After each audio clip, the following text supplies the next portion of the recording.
com questões importantes fora de campo. Cada dia que a gente fala, tem questões importantes fora de campo, tem alguma nova. Ah, tem jogo? Tem jogo, pois é, o Vessa. Tem jogo, a gente pode falar do jogo também, mas impossível não falar dos acontecimentos que aconteceram. Ontem, aqui, a realidade do Corinthians era uma, já mudou. Porque descobriram lá os cartões de crédito que o Andrés andou gastando aí na conta do Corinthians e mais o indiciamento do ex-presidente Augusto Melo. Isso tudo fora de campo. O Memphis se acertou, pelo menos, lá, né? Vamos lá, vamos começar pelo Memphis. Rapidamente, a gente falou isso ontem, né? Ele tinha voltado a treinar. E aí, os bastidores que dão conta aí, numa apuração que eu fiz, enfim, junto com meu colega Vitor Ticaroli, lá do portal Meu Timão, ele chega no CT, reúne com o Dorival, o presidente em exercício Osmar Stabile e também o Fabinho Soldado. E aí, eles explicam um pouco a sua chateação, não só com esse lance dos atrasos, enfim, de pagamentos e salários e tudo mais, também reclama um pouco que ele é alvo de muita coisa, ele é alvo de uma espécie de fritura política ali que está sendo utilizado, e ele também faz uma explanação que ele reclama que ele precisava ser um pouco mais municiado de informações. Ele é um estrangeiro e ele sente falta de ser informado um pouco da situação do clube, do que está acontecendo, e que ele gostaria muito de ser melhor informado. Ele toma uma espécie de...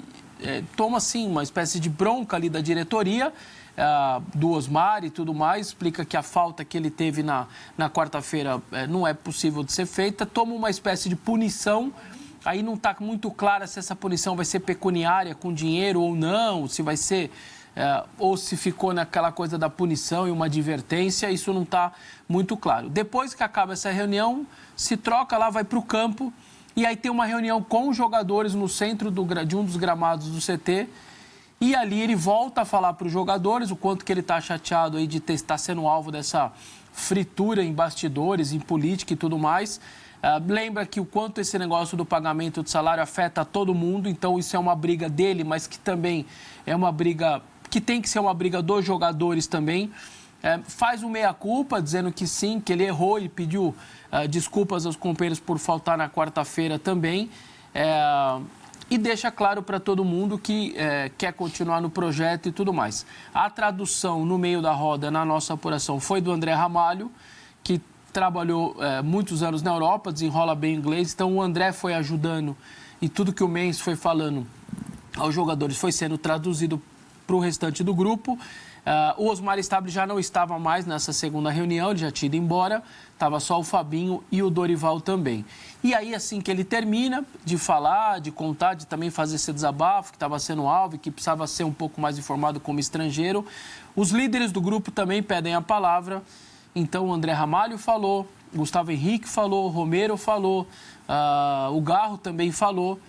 E o tom, mais ou menos, dos demais jogadores era, vamos deixar essas coisas da política para fora, vamos focar aqui, a gente tem compromisso pela frente, tem que fazer as coisas acontecerem no campo, já tem um jogo domingo, vamos tentar se fechar entre a gente, fazer as coisas acontecerem dentro de campo, e aí partem para o treino, e aí a informação que a gente tem é que o Memphis treina até muito bem, fez um baita treino.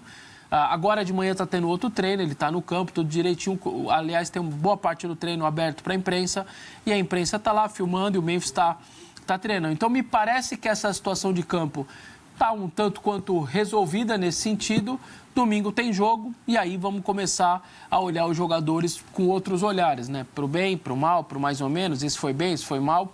E aí agora volta a ser com eles, né? Foi um mês, 31 dias certinho que o time ficou sem entrar em campo. O Corinthians optou por não fazer nem amistosos, nem jogo-treino depois da parada.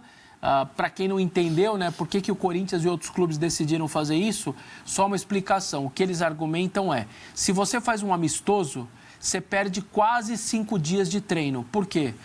Os 2 dias anteriores você baixa a carga, porque eles têm um jogo. Quando volta do jogo, você tem a recuperação de um dia e alguns jogadores precisam de um segundo dia.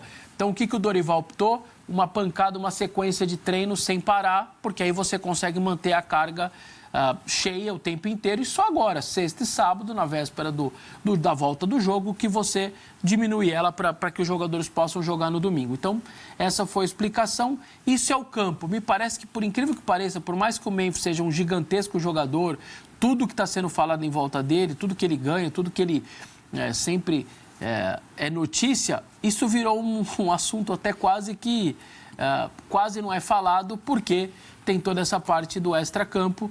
E aí é sempre muito complicado. Eu sempre brinco aqui, né? O slogan da Band News FM, em 20 minutos tudo pode mudar. No Corinthians é isso aí. Então o noticiário de ontem já está até ultrapassado, porque depois do nosso programa, duas situações chamaram bastante atenção. A primeira é a confirmação do uso do cartão corporativo por parte do ex-presidente André Sanches. No final da sua gestão em 2020, ele estava quase saindo, e vazou essa fatura de cartão de crédito por um perfil numa rede social, que até faz uma paródia ali do Silas Malafaia. Então, ele não quer se identificar nem como o nome dele e a imagem dele, acho que é um direito que ele tem, e ele usa esse perfil. E ele divulgou essa fatura já faz algum tempo. A imprensa tentava descobrir, mandava mensagem para os caras do clube, ninguém falava nada. O Andrés também não se pronunciava, só que aí ontem o Andrés, pela primeira vez, confirma a veracidade da fatura e também o gasto que aconteceu no Réveillon. Aí ele usou o cartão corporativo, cerca de R$9 mil. Posteriormente, descobriu-se já uma outra fatura com mais alguma coisa em torno de 6 mil. Em Fernando de Noronha, também outro gasto com o cartão de crédito corporativo do Corinthians para uso pessoal do Andrés. Obviamente, a torcida está completamente revoltada. Eu ainda espero os desdobramentos internos no Corinthians, porque a imprensa reverberou, fez toda a divulgação disso, o torcedor se irritou. Só que agora tem os órgãos internos do Corinthians, comissões de ética, conselho fiscal, conselho deliberativo, conselho de orientação. Esses órgãos são exatamente para isso. Aliás, fica aqui a ressalva importante. Os órgãos que estavam lá em 2020, não os de agora, os de 2020, o fiscal, conselho de orientação, conselho deliberativo, o que esses caras estavam fazendo? Por que deixaram passar esse cartão? Por que não cobraram o Andrés no dia seguinte, ou quando ele voltou? Andrés, está aqui, ó, essas faturas todas de cartão, devolve aí, faz o depósito aí da sua conta, acho que na época não tinha nem Pix, faz aí a transferência da sua conta e devolve esse dinheiro para o clube. Não, simplesmente ninguém falou nada e isso daí acabou passando, e agora, 5 anos depois. O que eu espero, de verdade, é que agora faça o efeito borboleta. A minha pergunta que mais me veio na minha cabeça ontem: se teve 2 compras, se rolaram essas 2 compras, por que não tem mais? Quantas mais tem? Então, eu acho que é obrigação do atual Conselho Fiscal, do atual Conselho de Orientação, procurar saber. O presidente do Conselho Deliberativo, o Romeu Tuma Júnior, vai atrás, vai lá no financeiro, pega lá, ou vai na instituição financeira. Se eu não me engano, posso estar enganado, mas a lei manda todas as instituições financeiras guardarem 10 anos as faturas e os dados, ou seja, eles vão ter esse dado 10 anos. E bora fazer essa devassa, vamos para trás. E vem de Duílio, vem Andrés, vem todo mundo, vamos pegar essas faturas. E aí você pega todas as faturas, o que não for comprovado, o que não teve uso pro clube, numa viagem do clube, evento oficial, jogo, alguma coisa, faz esse povo todo ressarcir, caso realmente aconteça. Acho que a partir de agora, isso daí pode ser só um fiozinho que você puxa uma enorme situação, um monte de coisa, e que sim, que a partir de agora, se lá atrás fizeram vista grossa, não pode mais fazer. Chega, o torcedor não aguenta mais. Então, o que a gente espera é que esses órgãos internos tomem agora, a partir de agora, as suas posições. Inclusive a comissão de ética. Agora o André já assumiu. O que vai acontecer agora? Ele dá para abrir um processo administrativo para que ele possa ter uma punição, seja ela qual for, dentro do clube. Isso daí não pode ficar simplesmente passando ileso, como aconteceu em 2019. Sabe o que aconteceu em 2019? As contas do Andrés foram reprovadas pelo Conselho Deliberativo. ele fecha aquele ano em menos 195 milhões. Dá mais ou menos 16 milhões negativo todo mês naquele ano 19. Era menos até. Ele ia fechar em 177.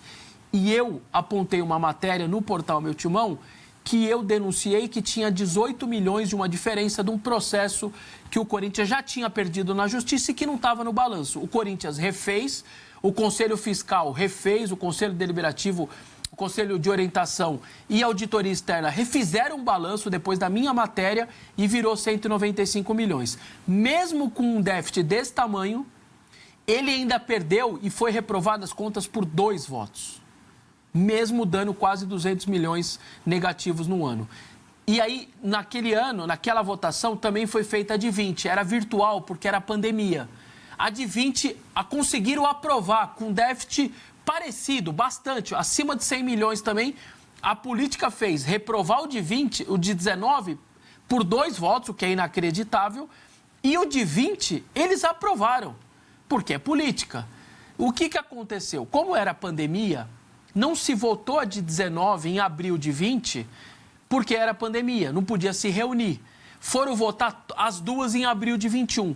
Quando deu a reprovação de 19, na época a Comissão de Ética do Corinthians, ao invés de falar assim, ó, não interessa que é de 19 que nós votamos agora. A partir de agora, está aberto um processo administrativo. Ah, não dá para dar o impeachment para ele, porque já acabou o Duílio já estava trabalhando, não era mais ele o presidente.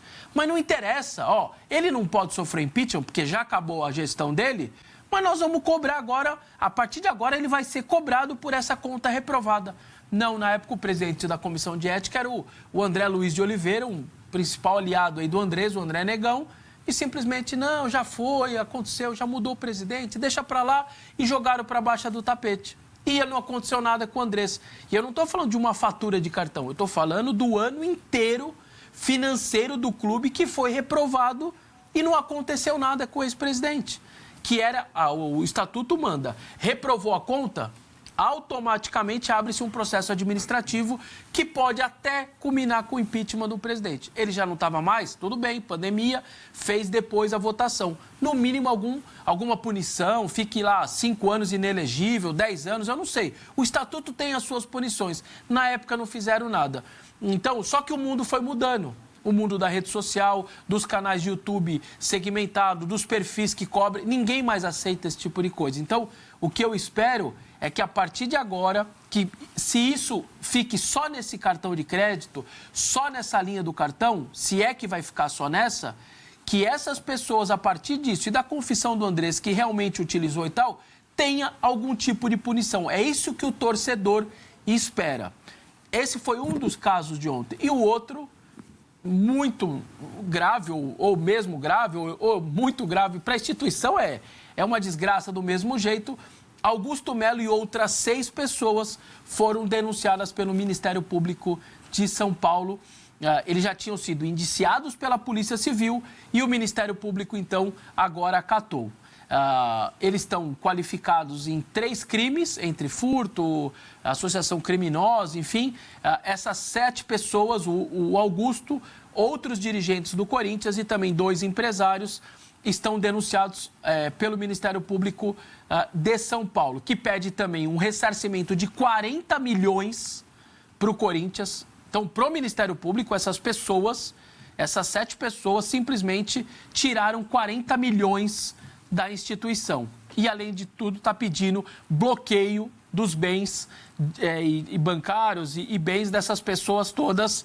E, a partir de agora, o procedimento um juiz vai pegar essa denúncia do Ministério Público, se esse juiz acatar, os 7 viram réus e começa aquele processo normal na justiça, se defendendo, provas e tal, até que um juiz possa julgá-los de maneira criminal. Então, essa foi a quinta-feira do Corinthians, com uma denúncia confirmada pelo próprio presidente e que ainda nem começou os desdobramentos, e eu espero que tenha muitos daqui para frente, e também a denúncia por parte do Ministério Público do presidente, que agora está afastado. Dia 9 de agosto tem aí a votação do Conselho, que vai ou tirá-lo de vez ou devolvê-lo para o cargo. Eu sigo na mesma toada antes da Polícia Civil indiciá-los.